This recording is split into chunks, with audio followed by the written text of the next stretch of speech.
So students, this is the second question which I have written in front of you. X cos A plus y sin A is equals to m.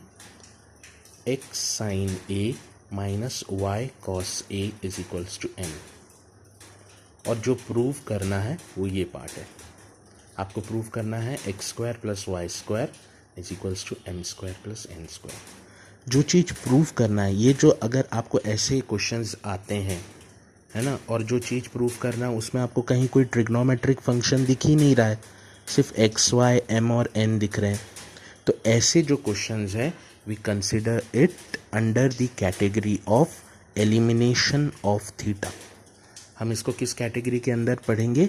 Elimination of theta के अंदर. मतलब हमको इसमें से theta eliminate करना है. Theta मतलब angle. इसमें जो एंगल है हम उसको एलिमिनेट करेंगे. अब ये क्वेश्चन को आप थोड़ा सा ध्यान से देखो. क्वेश्चन में दो इक्वेशंस हैं, इक्वेशन नंबर 1 और इक्वेशन नंबर 2. दोनों इक्वेशंस को अगर आप ध्यान से देखो तो इसमें आपको एक पैटर्न दिखाई देता है. ऊपर वाले को ऑब्जर्व करो. x के साथ का कोफिशिएंट कौन है? cos A. और y के साथ का कोफिशिएंट कौन है? sin A. ये फर्स्ट इक्वेशन में. सेकंड को देखो, x का कोफिशिएंट बन गया इस बार sin A और y का कोफिशिएंट बन गया इस बार cos A. अगर ऐसी दो इक्वेशंस हैं और दोनों में स्वैपिंग हो रही है, जो पहले x के साथ स्टैंड कर रहा है बाद में वो y के साथ स्टैंड कर रहा है, जो पहले y के साथ स्टैंड कर रहा है बाद में वो x के साथ स्टैंड कर रहा है, तो ये दोनों इक्वेशंस को ऐसा आपके सामने कभी भी दिखे, क्योंकि आप इसके बाद वाला क्वेश्चन देखोगे ना, थर्ड वाला, उसमें भी यही दिख रहा है आपको. अगर मैं लिख के बताऊंगा आपको तब आप देखना. लेकिन अभी ये वाले क्वेश्चन को आप ऑब्जर्व करो कि आपको ये बात यहाँ ऑब्जर्व हो रही है कि हाँ सर, दो इक्वेशंस हैं. ऊपर वाले में जो x के साथ नहीं लिखा है वो नीचे वाले में y के साथ लिखा है. साइन को ऑब्जर्व करने की ज़रूरत नहीं है. बस ये देखो, यहाँ cos A है x के साथ में, यहाँ y के साथ में. यहाँ sin A है y के साथ में, यहाँ x के साथ में. तो अगर आपके सामने ऐसी इक्वेशंस आ जाए और कुछ प्रूव करना रहे, तो अब मैं आपको वो तरीका बता रहा हूँ कि कैसे इस इक्वेशंस को स्टार्ट करते हैं, प्रूव करते हैं और उससे आंसर्स बाहर निकालते हैं. ये आंसर्स कैसे जनरेट करते हैं, ठीक है. So please see to it, इसको करने का तरीका.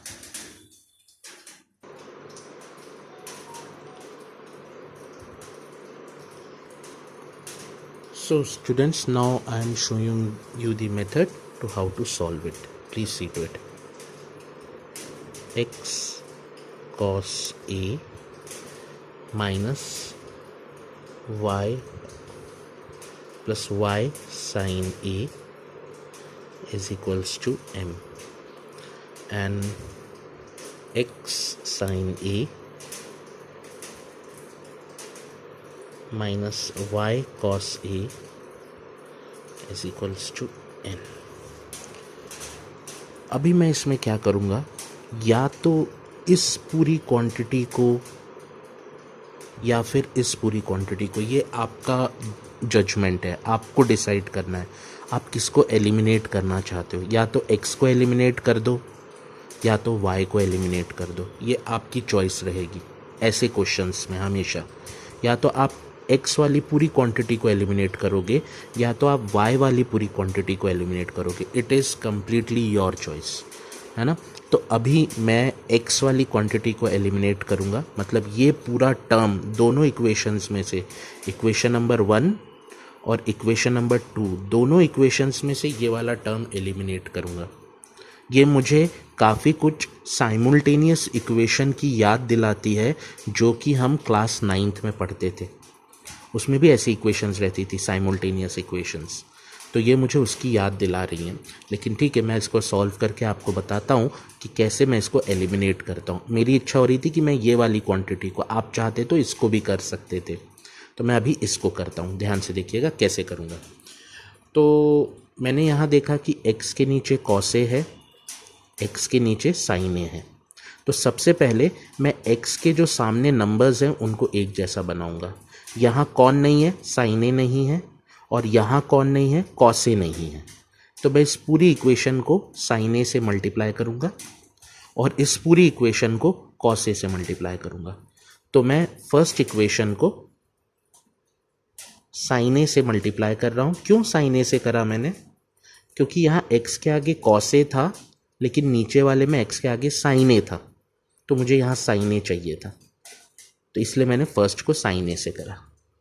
सिमिलरली जो सेकेंड इक्वेशन है उसको मैं कॉस ए से मल्टीप्लाई करूँगा। क्यों करा कॉस ए से? क्योंकि यहाँ ऊपर x को एलिमिनेट करना मैंने डिसाइड किया था, तो यहाँ x के आगे कॉस ए था और यहाँ x के आगे साइन ए था, कॉस ए नहीं था, इसलिए सेकेंड को कॉस ए से कर रहा हूँ। तो अगर मैं फर्स्ट इक्वेशन को पूरा साइन ए से मल्टीप्लाई करूँगा तो वो कुछ ऐसे दिखने लगेगी, x साइन ए कॉस ए प्लस y साइन स्क्वायर ए, क्योंकि साइन ए इंटू साइन ए साइन स्क्वायर ए हो जाएगा, प्लस m साइन ए। ठीक है। सिमिलरली यहाँ पे ये फर्स्ट इक्वेशन को साइन ए से मल्टीप्लाई करा, हर एक टर्म साइन ए से मल्टीप्लाई हो गई। सिमिलरली सेकेंड इक्वेशन को कॉस ए से कर रहा हूँ, so that becomes x sine A cos a minus y cos square A is equals to n cos a.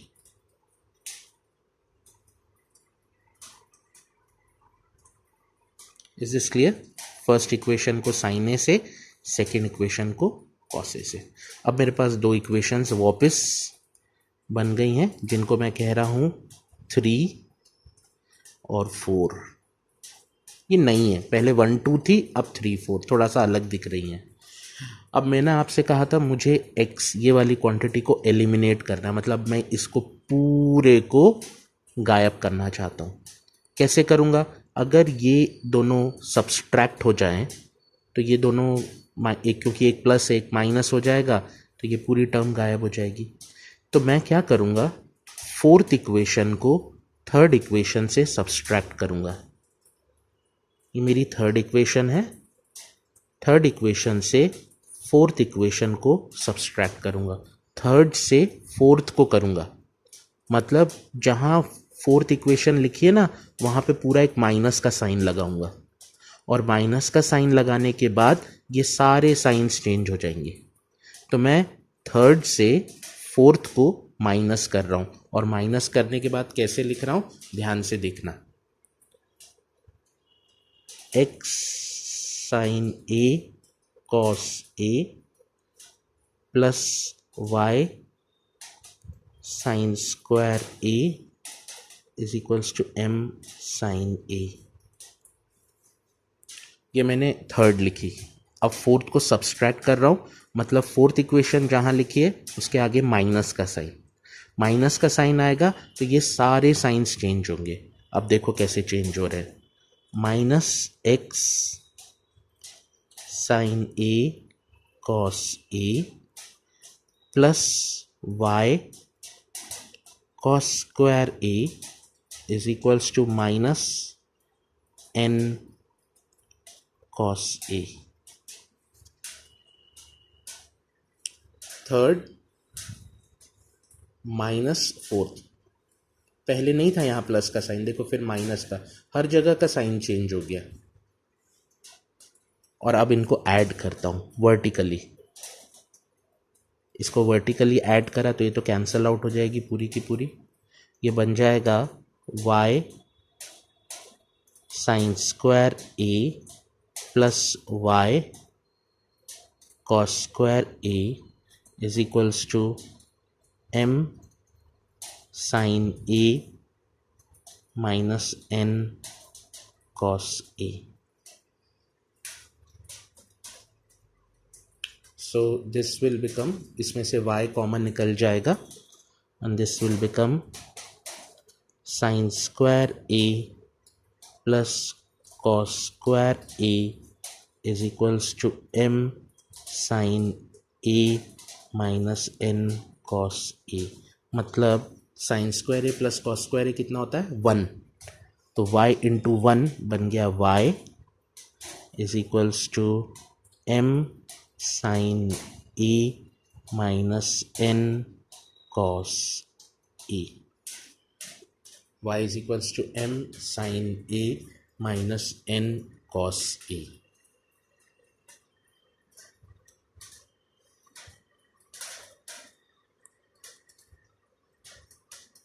Clear है? ये y की वैल्यू मैंने कैलकुलेट कर ली यहाँ पे। अब मैंने अभी फर्स्ट और सेकंड में कौन से वाले पार्ट को एलिमिनेट करा था? x को। अब मैं y को करूँगा। एक बार x को कर दिया, ये प्रोसीजर निकाला। जब आप x को एलिमिनेट करते हो ना तो y का आंसर निकल कर आता है। अब सेकेंड टाइम मैं y को एलिमिनेट करूँगा ना तो x का आंसर निकल कर आएगा। तो ये मैंने पहला अभी किसको एलिमिनेट करा था? x को। तो मेरा y का आंसर आ गया। इसको मैं संभाल के रखूँगा, बाद में यूज़ करूँगा। अब यही दो इक्वेशंस हैं मेरे सामने और अब मैं y को एलिमिनेट करूँगा। कोई काम करना पड़ेगा कि मुझे यहाँ मैंने देखा y के आगे cos a है और यहाँ sin a है, तो मैं फर्स्ट इक्वेशन को cos a से मल्टीप्लाई करूँगा और सेकंड इक्वेशन को sin a से मल्टीप्लाई करूँगा, क्योंकि ऊपर sin a था। जैसे x में किया था वैसे अब cos इसके y के लिए करूँगा। तो जो फर्स्ट इक्वेशन है उसको cos a से मल्टीप्लाई करूँगा, सो this will become x cos square a plus y sin a cos a is equals to m cos a. This is equation number 5th. ये इक्वेशन नंबर 5th है। मैंने क्या किया, अब y को eliminate करना चाह रहा हूँ। तो देखो यहाँ sin a था, यहाँ cos a था, तो मैंने sin cos a से ऊपर मल्टीप्लाई करा पूरी इक्वेशन को। वैसे ही 6th को भी करूँगा, मतलब इस वाली इक्वेशन को sin a से करूँगा। So this becomes x sin square a minus y sin a cos a is equals to n sin a. This is equation number 6th.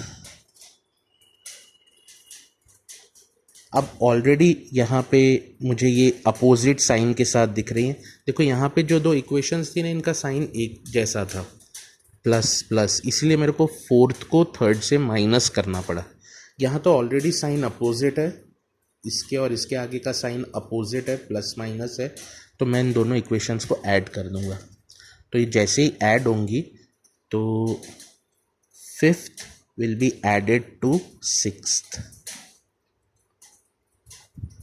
तो जैसे ही ऐड करूंगा तो ये बन जाएगा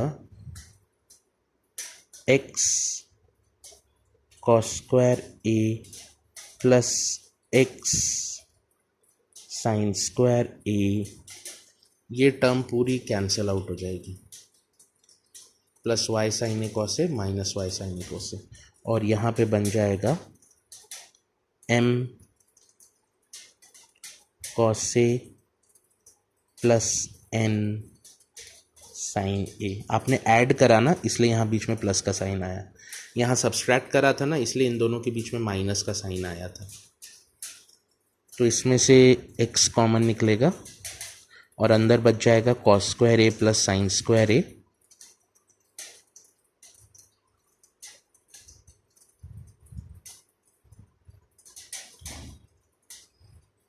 is equals to m cos a plus n sin a।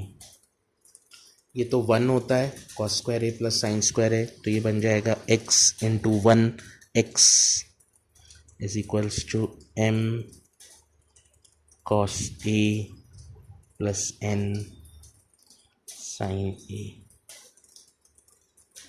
आ गया, दूसरा वैल्यू भी आ गया मेरा। ठीक है, मैंने ओरिजिनल इक्वेशंस थी, पहले x को एलिमिनेट करा, y का आंसर निकाला, फिर y को एलिमिनेट करा, x का आंसर निकाला। इतना प्रोसेस मुझे इन क्वेश्चंस में करना ही पड़ता है। इसलिए ये जो पेपर में अगर क्वेश्चन आया तो ऑलमोस्ट 4 मार्क्स का क्वेश्चन आता है ये पेपर में, ये वाला एलिमिनेट थीटा वाला जो कैटेगरी में है। ठीक है, अब थोड़ा सा ध्यान देखो कि आपको प्रूव क्या करना था। आपको प्रूव करना था एक्स स्क्वायर और वाई स्क्वायर का addition m square plus N square के बराबर है। आपको ये प्रूव करना था कि एक्स स्क्वायर और वाई स्क्वायर का addition m square plus N square के इक्वल है। अब देखो, आपने काय की वैल्यू निकाल के रखी है, वाई की निकाल के रखी है और एक्स की निकाल के रखी है, लेकिन यहाँ आपको क्या चाहिए, एक्स स्क्वायर वाई स्क्वायर, और आपने निकाली काय की वैल्यू है, वाई की और एक्स की।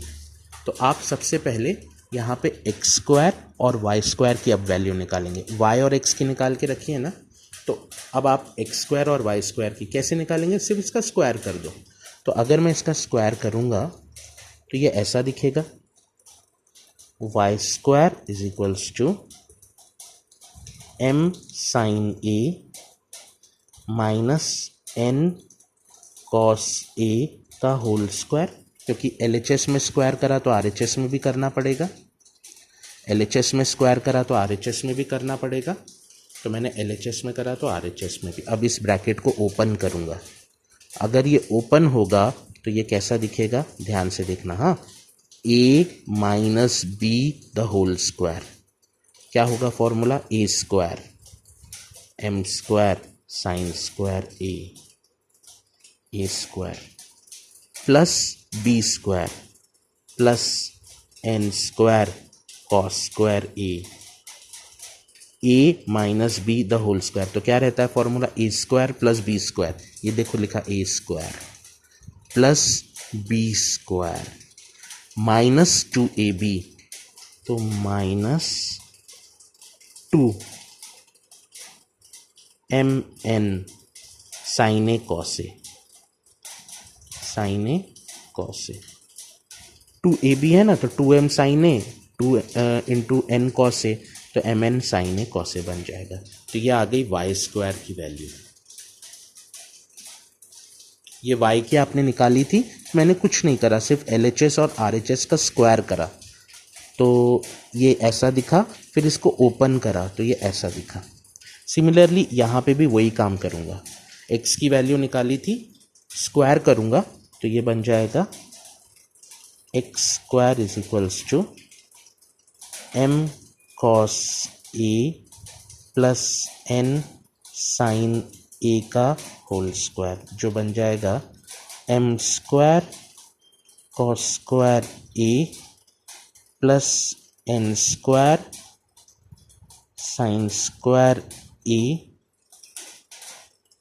Plus 2mn sine A cos A plus B the whole square, A minus B नहीं है, यहाँ ऊपर था a माइनस बी, इसलिए माइनस 2ab आया था, यहाँ a प्लस बी है इसलिए प्लस 2ab आया है। अब देखो, मैंने वाई स्क्वायर की भी वैल्यू निकाल ली है और एक्स स्क्वायर की भी वैल्यू निकाल ली है, और मुझे क्वेश्चन में यही कहा गया है, उसने मुझे क्वेश्चन में क्लियरली कहा है कि x square plus Y square find out करो। क्वेश्चन क्लियरली सेज कि x square plus Y square find out करो। तो अब मैंने वैल्यूज़ तो निकाल के रखी हैं, देखो वाई स्क्वायर की ये वैल्यू है और एक्स स्क्वायर की ये वैल्यू है। मैं इन दोनों वैल्यूज़ को क्या करना है, उसने एक्स स्क्वायर और वाई स्क्वायर को फाइंड करने के बाद करना क्या है, उसको ऐड करना है। तो मैं एक्स स्क्वायर की वैल्यू भी निकाल के रखी है, वाई स्क्वायर की भी वैल्यू निकाल के रखी है। अब मैं इनको सिर्फ ऐड करता हूँ, तो प्लीज़ देखना कैसे ऐड कर रहा हूँ। मैं इनको ऐड कर रहा हूँ, तो ये बन गया x square plus Y square, x square plus Y square. अब एक्स स्क्वायर की वैल्यू क्या थी, ये थी, तो लिख देता हूँ, पहले एक्स स्क्वायर की सारी लिख देता हूँ। क्या क्या थी value, M square cos square A plus N square sine square A, मैंने लिखा जल्दी से, M square cos square A plus N square sine square A plus 2mn sin a cos a plus Y square की value लिखता हूँ, ये रही Y square की value, M square sine square A plus N square cos square A. तो मैंने लिखा plus M square sine square A plus N square cos square A minus 2mn sine A cos A. अब इससे ये cancel out हो गया, plus 2mn sine ए cos ए से minus 2mn sine A cos A cancel out हो गया, plus minus term है with opposite signs. यहाँ बच गया M square cos square A plus sine square A. दोनों में एम स्क्वायर आ रहा था, कॉमन निकाल लिया तो कॉस स्क्वायर ए प्लस साइन स्क्वायर ए, प्लस यहाँ पे भी N square sine square A plus cos square A. देखो ये ऐड हो रहा है तो M square cos square A plus M square sine square A, M square common निकाला तो अंदर बच गया cos square A plus sine square A. Similarly यहाँ पे भी देखो N square sine square A plus N square cos square a, n square common निकाला तो बच गया sine square A plus cos square a. और यहाँ LHS में लिखा हुआ है x square plus Y square. अब ये कोलैप्स होके 1 के बराबर होता है, तो ये बन जाएगा एम स्क्वायर इंटू 1 प्लस एन स्क्वायर इंटू 1, मतलब बन जाएगा M square plus N square, और यहाँ था x square plus Y square.